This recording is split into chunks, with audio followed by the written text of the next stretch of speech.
ரோமையர் 16ஆம் அதிகாரம். நீங்கள் நற்செய்தியை பின்பற்றி வாழ்கிறீர்கள் என்பது எல்லோருக்கும் தெரிந்திருக்கிறது. எனவே உங்களை குறித்து மகிழ்ச்சி அடைகிறேன். எனினும் நீங்கள் நன்மை செய்வதில் ஞானமுடையவர்களாயும் தீமை என்றால் என்ன என்று தெரியாத கபடற்றவர்களாயும் இருக்க வேண்டும் என விழைகிறேன். அமைதி தரும் கடவுள் சாத்தானை உங்கள் காலடியில் நசுக்கி போடுவார்.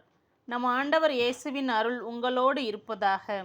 என் உடனுழைப்பாளரான திமோத்தேயுவும் என் உறவினர்களான லூக்கியு, யாசோன், சோசிபத்தர் ஆகியோரும் உங்களுக்கு வாழ்த்து கூறுகின்றனர். இந்த திருமுகத்தை எழுதி கொடுத்த தெர்த்தியு ஆகிய நான் ஆண்டவருக்கு உரியவன் என்னும் முறையில் உங்களுக்கு வாழ்த்து கூறுகிறேன்.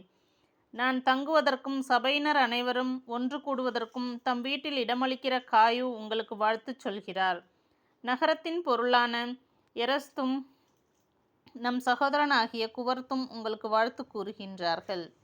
கடவுளுக்கு புகழுரை.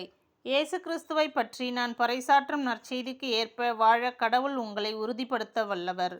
ஊழிக்காலமாக மறைபொருளாக இருந்த இந்த நற்செய்தி இப்பொழுது வெளிப்படுத்தப்பட்டுள்ளது. இறைவாக்கினர் வாயிலாக இது நமக்கு தெளிவாகியுள்ளது என்றும் வாழும் கடவுளின் கட்டளைப்படி எல்லா மக்களினங்களுக்கும் அது தெரிய வந்துள்ளது. இதனால் அவர்கள் நற்செய்தியை கேட்டு நம்பிக்கை கொள்வர். ஞானமே உருவாகிய கடவுள் ஒருவருக்கே இயேசு கிறிஸ்துவின் வழியாய் என்றென்றும் மாட்சி உரித்தாகுக. ஆமேன்.